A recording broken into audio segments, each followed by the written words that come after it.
Di dalam ilmu ekonomi, korupsi itu dianggap sebagai faktor penumbuh ekonomi itu. Itu pandangan utilitarian.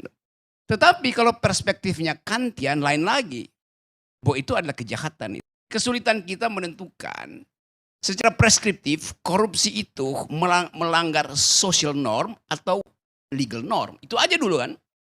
Dan yang diputuskan oleh Mahkamah Konstitusi itu melanggar legal norm. Udah. Pemimpin sekarang itu dipilih rakyat karena disodorkan hasil surveinya oleh lembaga survei. Itu dasarnya. Lalu KPU ambil itu sebagai pedoman itu. Siapa calon presiden yang mulai mendaftar yang melewati threshold 20%? Atas dasar apa? Atas dasar hasil lembaga survei.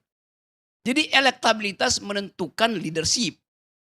Padahal korupsi harusnya jadi filter pertama, yaitu ethicability. Jadi kalau kita bongkar lebih dalam, ya buat apa ada prinsip etikabilitas, yaitu koruptor harus masa jeda dulu baru kembali beroperasi. Sementara yang dilegalkan adalah elektabilitas, bukan etikabilitas. Kan konsekuensinya begitu. Korporasi boleh nggak? Korupsi boleh. Karena bagi korporasi korupsi itu nggak ada urusan moral, itu cuma urusan efisiensi.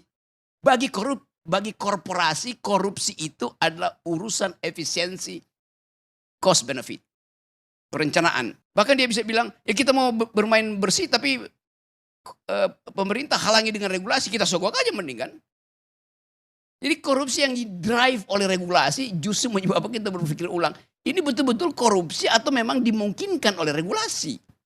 Itu poin dasarnya begitu tuh. Seorang koruptor, dia ingin secepat-cepatnya dia bebas supaya dia bisa memulihkan kembali moralnya tuh. Kenapa kita nggak pertimbangkan itu misalnya?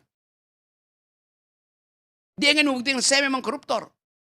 Tetapi saya bertobat, saya takluk pada moral drive itu, maka izinkan saya jadi caleg dengan konsekuensi tidak dipilih karena akan dipasang di situ. Tetapi saya bisa buktikan bahwa dalam 20 hari pertama seluruh kesalahan saya itu saya perbaiki itu. Pendidikan hukum kita tidak mengajarkan hukum, mengajarkan undang-undang doang. Fakultas undang-undang tidak ada fakultas hukum di Indonesia. Karena fakultas hukum basisnya adalah legal philosophy, legal reasoning. Nggak ada mata kuliah itu coba. Ini satu paket yang kita mau bongkar supaya kita perlihatkan bahwa sinyal korupsi itu sinyal yang datang tiba-tiba hanya karena kepentingan politik. Di kita sekarang tuh. Jadi ini kesempatan untuk ya KPU juga rubah dong. Kalau memang mesti ada jeda, itu artinya beri kesempatan dia memperbaiki secara etik. Oke, kita terima itu. Kalau begitu, etikability mesti jadi prinsip pertama untuk menapis pemimpin. Bukan electability. Kan itu dasarnya kan. Kalau begitu konsekuensinya apa? Lembaga survei nggak boleh mensurvei orang tuh. Karena koruptor bisa terjaring elektabilitasnya tinggi melalui lembaga survei. Dan banyak hal yang terjadi. Berapa banyak anggota DPR yang bahkan udah hat-trick, udah 3 kali kena kasus. Satu orang bisa 3 kali kena kasus. Apakah itu bisa difilter oleh lembaga survei? Tidak. Nah saya mau tuntut itu supaya kita maksimalkan prinsip logikanya tadi dalam menghitung cost benefit. Sekaligus mengumpankan problem baru. Bahwa kita mesti konsisten. Kalau itu adalah problem etik, maka pemilihan presiden juga pertama-tama prinsipnya adalah dia etikability lolos apa enggak, bukan elektabilitasnya lolos apa enggak. Terima kasih.